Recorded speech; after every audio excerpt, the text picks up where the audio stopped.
Habari gani Mwanakeo TV, kama ni mara yako ya kwanza tafadhali subscribe na turn on notification. Karibu katika ulimwengu wa siasa. Jina langu ni Diwakeo TV. Mwanasiasa maarufu katika mitandao ya kijamii wakimtaja kama nabii kutoka katika chama cha demokrasia na maendeleo Chadema si mwingine ni Godbless EJ Lema. Godbless EJ Lema ameamua kumpongeza mwanasheria mkuu wa Chadema au wakili mkuu kutoka katika chama cha demokrasia na maendeleo Chadema si mwingine ni Rugemeleza Nshala. Rugemeleza Nshala ametimiza jumla ya miaka 30 tangu aanze kuwa wakili. Alianza wakili mwaka 1995.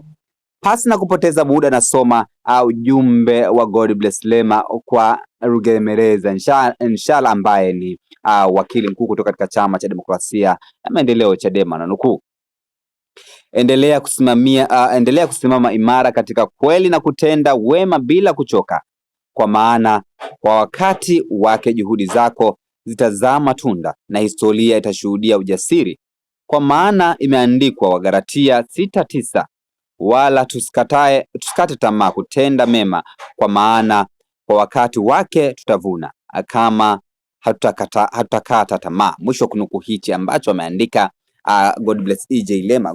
Godbless EJ Lema anasema Rugemeleza endelee kusimama imara katika kutenda mema bila kuchoka, kwa maana wakati wake juhudi zako zitazaa matunda na historia itashuhudia ujasiri.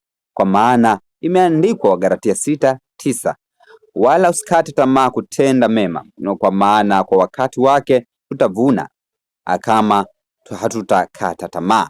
Ameandika hayo maneno mazito kweli kweli Godbless EJ Lema. Una maoni gani kwa hichi ambacho Godbless EJ Lema amemwandikia Rugemeleza Nshala katika mtandao wa Twitter? Tafadhali shusha maoni yako katika sehemu ya comment section. Jina langu ni Diwakeo TV. Mkutano wakati ujao katika masuala ya kisiasa. Bye bye.